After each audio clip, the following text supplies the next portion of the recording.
Hari ni saya nak kongsikan macam mana kita nak tahu temuduga kita itu mungkin berjaya ataupun tidak. Hari ni saya akan kongsikan 7 tanda-tanda yang temuduga kita itu mungkin berjaya, sama ada di sektor swasta ataupun kerajaan.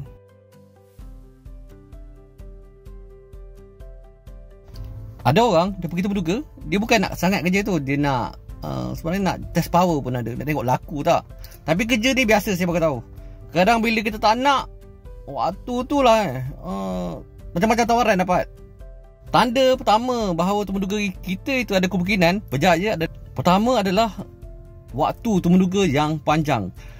Tip dia senang je. Makin lama penemuduga kita, maksudnya dia makin berminat pada kita. Bila penemuduga ini bercakap, jangan kita potong, bagi mereka bercerita. Mungkin ada sesuatu yang ingin kongsikan kepada kita, mungkin nak tarik kita masuk syarikat ataupun jabatan berkenaan. Ada juga penemuduga, dia bawa kita pusing-pusing pejabat dia, jabatan dia. Sebenarnya dia nak tarik kita untuk bekerja dengan dia. Mungkin berminat. Dia nak bagi hint bahawa kita mungkin berjaya. Jadi dia bawa kita pusing ke pejabat dia dan ceritakan apa yang best kerja di syarikat mereka ataupun di jabatan mereka. Kemudian, adakah penemuduga berkenaan senyum kepada kita?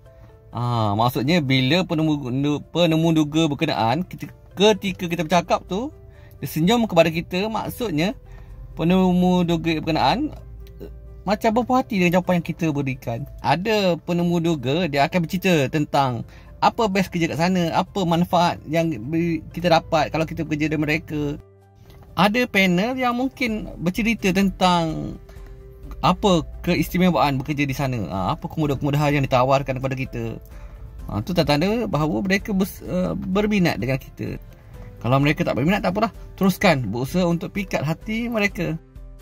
Tip berikutnya, ada penemuduga dia akan lihat, dia nak lihat salinan asal dokumen-dokumen berkenaan. Dia nak tengok adakah betul maklumat yang kita berikan tu. Jadi mereka mungkin berminat untuk ambil kita bekerja. Kemudian semasa temuduga, kita kena merendahkan diri kita.